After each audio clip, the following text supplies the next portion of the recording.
Hi friends, బాగున్నారా అందరూ? ఛానల్ని లైక్ చేయండి, షేర్ చేయండి, సబ్స్క్రైబ్ చేసుకోండి. ఇది ప్రపంచంలోనే వింతైన టెంపుల్ అండి. ఇక్కడ ఎలుకల్ని దేవతలుగా పూజిస్తారు. ఇక్కడికి ఎలా వెళ్ళాలో తెలుసుకుందాం రండి. ఇది రాజస్థాన్ స్టేట్లోని బికనీర్ ప్రాంతంలో దేశ్ముఖ్లో ఉందండి. కర్ణీమాత టెంపుల్. ఇక్కడ 20,000 ఎలుకలు ఉంటాయండి. ఈ గుడిలో పెట్టిన ప్రసాదంని ఎలుకలు తిన్న తర్వాత భక్తులకు పంచటం విశేషం. అదేంటి విశేషంగా ఉంది అనుకుంటున్నారా? ఇది నిజం. ఈ టెంపుల్ని రాజస్థాన్ మహారాజ్ గంగా సింగ్ గారు నిర్మించారు. ఇక్కడ జంతువుల నుండి, పక్షుల నుండి ఎలుకల్ని రక్షించడానికి ఆలయం పైభాగంలో వైర్స్తో రక్షణ కల్పించారు. కర్ణీమాత దుర్గామాత ఉపాసకురాలు. ఈమె 150 సంవత్సరాలు జీవించారు అని చెబుతున్నారు. ఈమెకి అతీంద్రియ శక్తులు ఉన్నాయంట.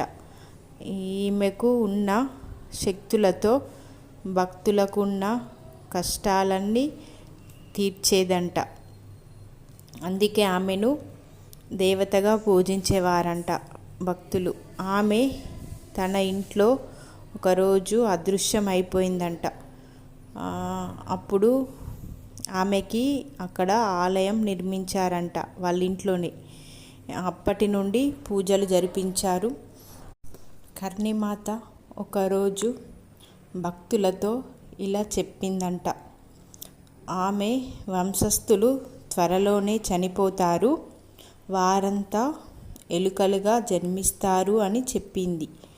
ఈ ఆలయంలో వారిని సేవిస్తూ ధన్యులు కండి అని చెప్పిందంట. అయితే ఇక్కడ 20,000 ఎలుకలు జన్మించాయి అని పురాణాల ప్రకారం చెప్తారండి. అయితే 4 తెల్ల ఎలుకలు ఉన్నాయట అండి. అయితే అవి ఆ 4 ఎలుకలు కొన్ని ప్రత్యేక పర్వదినాలు అంటే పండగలప్పుడే కనిపిస్తాయట అండి.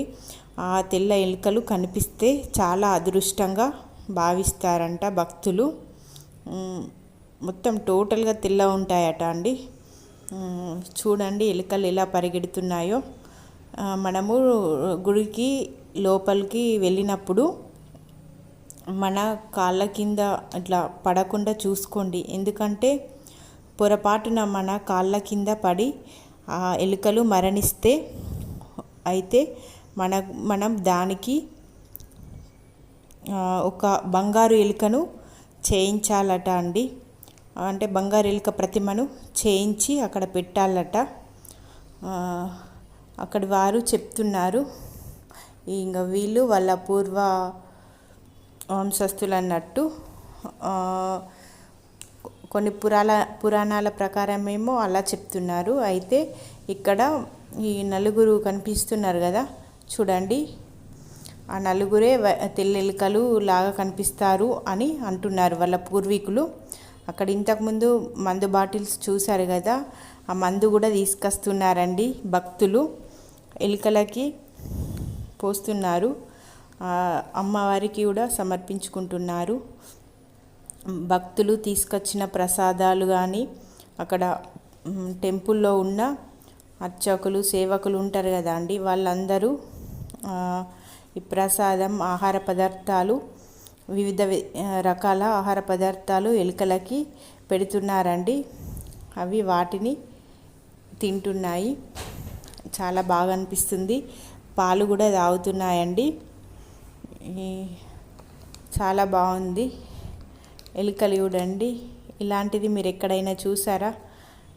విచిత్రమైన ఆలయం, చాలా బాగుంది. వింతైన ఆలయం. కంపల్సరీ చూడాల్సిన ప్లేస్ అండి ఇది. చాలా బాగుంది.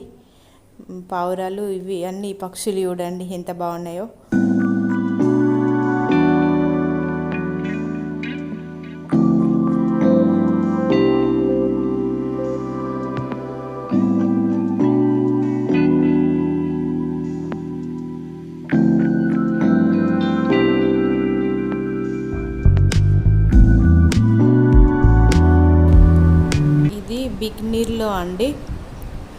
ఇది ఫోర్ట్ అండి, చాలా బాగుంది.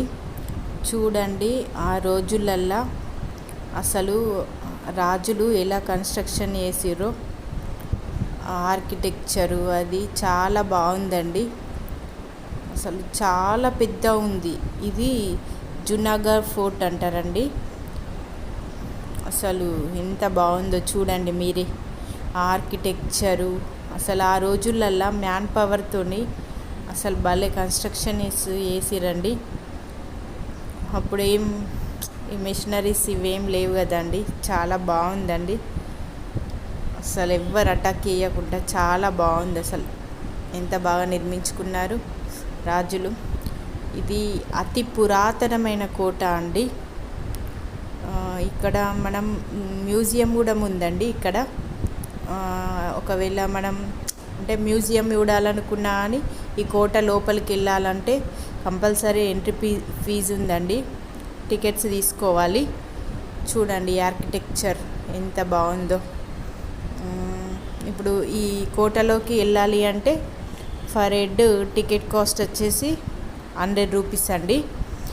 మనం కెమెరా అంటే మొబైల్ కానీ కెమెరాలో కానీ వీడియోస్ కానీ ఫొటోస్ కానీ తీసుకోవాలంటే 150 ఛార్జ్ చేస్తుండండి. వీడియోస్కి స్పెషల్గా టికెట్ అండి, మనకి టికెట్ స్పెషల్. అయితే మ్యూజియంలోకి వెళ్ళాలన్నా కానీ టికెటేనండి. అక్కడ కూడా ఫర్ హెడ్ 50 రూపీస్ ఛార్జ్ చేస్తున్నారండి. ఇది చాలా బాగుందండి. ఈ కోటని బికనీర్ రాజ్యాన్ని పరిపాలించిన మహారాజ్ గంగా సింగ్ గారు దీన్ని నిర్మించారండి. ఇది చాలా బాగుంది. చూడండి లోపల వాళ్ళు యూజ్ చేసినవి బట్టలు, సోఫా సెట్టు, అన్ని చైర్సు, వెపన్స్ అన్నీ ఎలా ఉన్నాయో చూడండి. ఇక్కడ కోటలో నుండి చూస్తే గార్డెన్ కనిపిస్తుందండి. చూడండి అసలు ఎంత బాగుంది. గార్డెన్ కూడా చాలా బాగుంది. అప్పుడు రాణులు ఆ కోట నుండి బయటకు రారు కదండి, అక్కడ నుండి అన్నీ ఎంజాయ్ చేసేవారు. అన్నీ ఉన్నాయండి కోటలోనే ఫెసిలిటీస్. చాలా బాగుందండి. చూడండి లోపల ఎలా ఉందో. పెయింటింగ్, రాజస్థాన్ అంటేనే ఈ పెయింటింగ్ ఆర్కిటెక్చర్ చాలా బాగుందండి. ఇది గోల్డ్ పెయింటింగ్ అండి. ఇది రియల్ గోల్డ్తో వేస్తారట. చాలా బాగుంది. ఇదేమో మేఘల్లా ఉందండి పెయింటింగ్. నాకైతే కొంచెం అలానే అనిపిస్తుంది.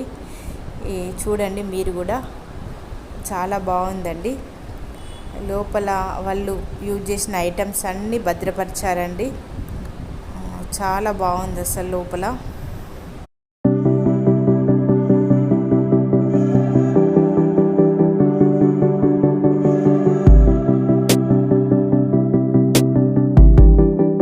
ఇక్కడ గైడ్ని కూడా అలౌట్ చేశారండి మనకు. వాళ్ళు కూడా కొంచెం ఇన్ఫర్మేషన్ ఇస్తున్నారు.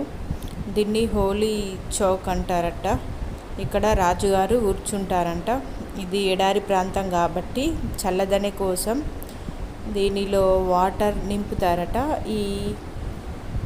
ఇక్కడ ఉంది చూడండి, దీనిలో బ్లూ కలర్ కనిపిస్తుంది కదా అండి, దీంట్లో వాటర్ నింపుతారట అండి. చూడండి ఇది కూడా బికినీర్లోనేనండి. జైన్ టెంపుల్ అండి. వీడియో తీసుకొని ఇస్తలేరండి. చాలా బాగుంది లోపల ఆర్కిటెక్చర్. ఈ పెయింటింగ్ చూడండి ఎంత బాగుందో. అసలు ఎలా వేసిరో ఈ డిజైన్స్ చాలా అద్భుతంగా ఉన్నాయండి. అస్సలు వీడియో అలో లేదంట అండి. ఈ జైన్ టెంపుల్ పక్కన లక్ష్మీనాథ్ మందిర్ అండి. వీడియో అలో లేదండి. వినాయకుడు ఉన్ను సూర్య భగవానుడు.